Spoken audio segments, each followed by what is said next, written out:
À ce sujet, on racontait alors parmi nous dans le salon de Joséphine que la reine de Prusse se tenant à sa main une forte belle rose.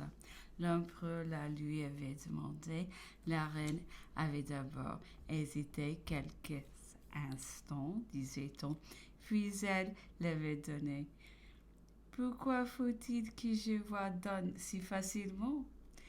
Vous qui demeurez inflexible sur tout ce que je vous demandais. Faisons allusion à la place de Magdebourg, qu'elle avait ardemment suscité. Circonstances du reste tant soit peu variées, ainsi qu'on pourra s'en convaincre plus tard par les récits même de Napoléon, qu'on trouvera par la suite.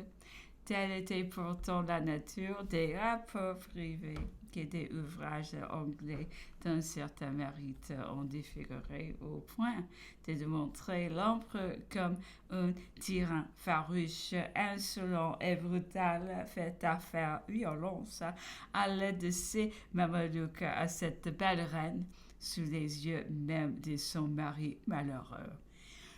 Mais voici précisément sur le même sujet et de la même époque une lettre authentique dont je n'ai eu connaissance que depuis peu et qui achèvera de donner une idée juste du style de Napoléon vis-à-vis de Joséphine, en même temps qu'elle fera connaître des formes amables et surtout une sensibilité et une galanterie domestique commis et ennemis étant assurément bien loin de soupçonner alors en celui qui, par toute l'Europe, la calomnie et le mensonge étaient venus à bout de faire passer pour les plus durs, les plus brutales, les plus insensibles des hommes. Cette lettre de Napoléon est une réponse à des observations que lui adressait Joséphine sur les bulletins de la grande armée, qui s'exprimait avec trop peu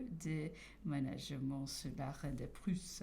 J'ai reçu la lettre où tu me parais fâché du mal que je dis des femmes. Il est vrai que je hais les femmes intrigantes. Au-delà de tout, je suis accoutumée des femmes bonnes, douces et conciliantes. Ce sont celles que j'aime. Si elles m'ont gâtée, ce n'est pas ma faute, mais la tienne. Au reste, tu verras que j'étais fort bon pour une qui s'est montrée sensible et bonne, Madame Tatsfeld. Lorsque je lui montrai la lettre de son mari, elle me dit en sanglotant avec une profonde sensibilité naïvement, si bien son écriture, son accent allait à l'âme. Elle me fit peine. Je lui dis, eh bien, madame, jetez cette lettre au feu. Je ne serai plus assez puissant pour faire condamner votre mari. Elle brûla la lettre. Elle me parut bien heureuse. Son mari est depuis tranquille. 2 heures plus tard, il était perdu. Tu vois donc que j'aime les femmes bonnes, naïves et douces. Mais c'est que c'est la seule des raisons blanches. Quant à ce grand chauffaudage de police et d'espionnage dont parlaient les mauvais livres que nous venons de parcourir, échafaudage qui a fait tant de bruit dans le monde à la même époque qu'à l'État, du continent peut se vanter d'en avoir eu moins que le gouvernement français. Et cependant, quel terrain pouvait en demander plus que la France? Quelles circonstances les commandaient en plus impérieusement? Sous les pamplettes de l'Europe se sont dirigés sur ce point pour rendre odieux chez autrui ce qu'ils cherchaient en vol à cacher, d'autant plus chez eux. Toutefois, ces mesures, si nécessaires en principe, à huiler sont sans doute dans le détail, n'ont jamais été traitées que fort en grand par l'empereur et toujours après sa maxime constante qu'il n'y a que ce qui est indispensables qui doivent être faits. Je l'ai souvent entendu au Conseil d'État se faire rendre compte de ces objets, les traiter avec une sollicitude particulière, les corriger, chercher à en prévenir les inconvénients, créer des commissions de son conseil pour aller visiter les prisons et lui faire des rapports directs. Employé moi-même dans une mission de cette nature, je peux me convaincre, en effet, de tous les abus, de toutes les vexations des subalternes, mais aussi de toute l'inclination et de l'extrême désir du souverain de les réprimer. L'empereur lui-même disait-il chercher à relever aux yeux des peuples ces branches d'administration qui flétrissaient en quelque sorte les préjugés de l'opinion en le confiant à quelqu'un dont le caractère et la moralité seraient sans reproche. Il fit appeler en 1810 à Fontainebleau à un de ses conseillers d'État. Celui-ci avait été émigré ou à peu près sa famille, sa première éducation, ses premières opinions, toutes eux peuvent le rendre succès à quelqu'un de plus défiant que l'empereur. Dans le cœur de la conversation, il lui demanda si le comte de Lille se découvrait maintenant à Paris et que vous fussiez chargé de la police, le feriez-vous arrêter? Oui, sans doute, répondit le conseiller d'État, parce qu'il aurait rompu son pain et qu'il y serait en opposition à toutes les lois existantes. Et l'empereur continua à poser des questions auxquelles il fut répondu à sa satisfaction. Il termina disant « Eh bien, retournez à Paris, je vous y fais mon préfet de police. Quant au secret des lettres sous le gouvernement de Napoléon, quoi qu'on en ait dit dans le public, on en lisait très peu à la poste, assurait l'empereur, celles qu'on rendait aux particuliers ouvertes ou cachetées n'avaient pas été lues la plupart du temps. Jamais on n'en eut fini. Ce moyen était employé bien plus pour prévenir les correspondances dangereuses que pour les découvrir. Les lettres réellement lues n'ont conservé aucune trace des précautions étant de plus complètes. Il existait depuis Louis XIV, disait l'empereur, un bureau de police politique pour découvrir les relations avec l'étranger. Depuis ce souverain, les mêmes familles ont été demeurées en possession des individus de leurs fonctions étant inconnus. C'était un véritable emploi. Leur éducation s'était achevée à grands frais dans les diverses capitales de l'Europe. Ils avaient leur morale particulière et se prêtaient avec répugnance à l'examen des lettres de l'intérieur. C'était pourtant eux qui l'exerçaient. Dès que quelqu'un se trouvait couché sur la liste de cette importante surveillance, ses armes, son cachet était aussitôt grave par le bureau, si bien que ces lettres, après avoir été lues parvenaient néanmoins intactes et sans aucun indice de soupçon à leur adresse. Ces circonstances, les graves inconvénients qu'elles pouvaient amener, les grands résultats qu'elles pouvaient en produire, faisaient la principale importance du directeur général des postes et commandaient dans sa personne beaucoup de prudence, de sagesse et de sagacité. L'empereur a donné à ce sujet de grandes louanges à M. Lavalette. Il n'était nullement partisan du reste de cette mesure, disait-il, car quant aux lumières diplomatiques qu'elle pouvait procurer, il ne pensait pas qu'elle puisse répondre aux dépenses qu'elle occasionnait. Ses bureaux coûtent ici 100 000 francs et comptent à la surveillance exercée sur les lettres des citoyens. Il croyait qu'il pouvait causer plus de mal que de bien.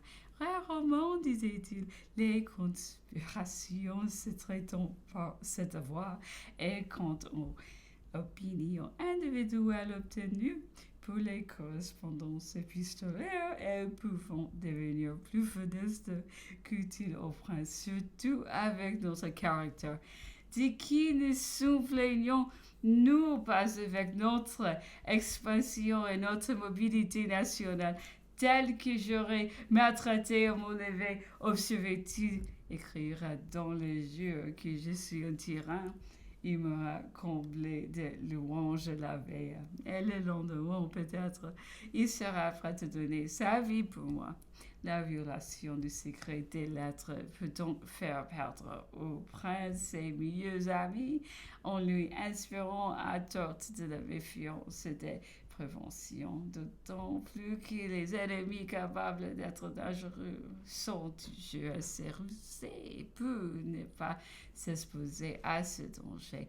Il est tel de mes ministres dont je n'ai jamais pu surprendre une lettre. Je crois avoir déjà dit qu'au retour de l'île d'Elbe, on a trouvé aux Tuileries une foule de pétitions et de pièces où Napoléon se trouvait fort, et de ce moment mentionné, il les fit brûler. Elles nous ont formé un recueil bien abject, disait l'empereur, de moment l'idée dont insérer quelques-unes dans les moniteurs, ils auraient dégradé quelques individus, mais nous ont rien appris sur le cœur humain. Les hommes sont toujours les mêmes. L'empereur du reste était loin de connaître tout ce que la police exécutait en son nom sur les écrits et sur les individus. Ils n'ont avaient ni le temps ni les moyens. Aussi tous les jeux apprentis de nous par des pamphlets qui lui tombent sur la main, des arrestations d'individus, des suppressions d'ouvrages qui sont tout à fait neufs pour lui, en parlant des ouvrages cartonnés ou défendus par la police sur son règne. L'empereur disait qu'il n'avait rien à faire à l'île d'Elbe. Il s'y était amusé à procurer quelques-uns de ses ouvrages et souvent il ne concevait pas les motifs que la police avait eus dans la plupart des prohibitions qu'elle avait ordonnées. De là, il est passé à discuter la liberté ou la limitation de la presse. C'est selon lui une question interminable et qui n'admet point de demi-mesure. Ce n'est pas le principe en lui-même, dit-il, qui apporte la grande difficulté, mais bien les circonstances sur lesquelles on aura à faire l'application de ce principe pris dans le sens abstrait. L'empereur serait même par nature, disait-il, pour la liberté illimitée. Si sous ce même point de vue, et avec le même raisonnement que je l'ai vu constamment traiter ici toutes les grandes questions, aussi Napoléon a-t-il vraiment été à doit-il demeurer avec le temps le type de tendeur et le prince des idées libérales. Elles sont dans son cœur, dans ses principes, dans sa logique. Si parfois ses actions semblant sont être écartées, c'est que les circonstances l'ont impérieusement maîtrisé. En voici une preuve que j'ai acquis dans le temps et que je n'appréciais pas alors autant qu'aujourd'hui, causant à la cœur dans un de ces cercles du soir aux Tuileries avec 3 ou 4 personnes de la cour groupées autour de lui, ainsi que cela arrivait souvent. Il termina une grande question politique par ces paroles remarquables. Car moi aussi je suis foncièrement et naturellement pour un gouvernement fixe et modéré, et comme la figure d'un des interlocuteurs interlocuteur lui exprimait quelque surprise. Vous ne le croyez pas? Continua-t-il. Pourquoi? Est-ce parce que ma marche ne semble point d'accord avec mes paroles? Mais mon cher, que vous connaîtriez peu les choses et les hommes. La nécessité du moment n'est-elle donc rien à vos yeux? Je n'aurai que relâcher des rênes et vous verriez un beau tapage. Ni vous, ni moi, ni coucherions peut-être pas après-demain aux Tuileries. Mercredi 20 au samedi 23. L'empereur est monté à cheval après déjeuner. Nous avons pris le chemin de la ferme. Nous avons rencontré la fermier dans les jardins de la compagnie. Nous nous en sommes fait suivre. Nous avons parcouru tout le terrain avec lui. L'empereur lui faisant un fou de questions sur tous les détails de sa ferme, ainsi qu'il le faisait, me disait-il, dans ses chasses environ de Versailles, où il discutait avec la fermier les idées du Conseil d'État pour venir reproduire ensuite à ce même Conseil d'État les objections des fermiers.